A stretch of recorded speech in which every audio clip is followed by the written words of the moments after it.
गणनायकाय गणदैवताय गणाध्यक्षाय धीमहि गुणशरीराय गुणवन्दिताय गुणेशानाय धीमहि गुणाधीताय गुणाधीशाय गुणप्रविष्टाय धीमहि एकदन्ताय वक्रतुण्डाय गौरीतनयाय धीमहि गजेशानाय भालचन्द्राय श्रीगणेशाय धीमहि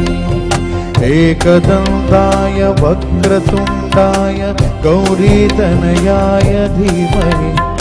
गजेशानाय भालचन्द्राय श्रीगणेशाय धीमहि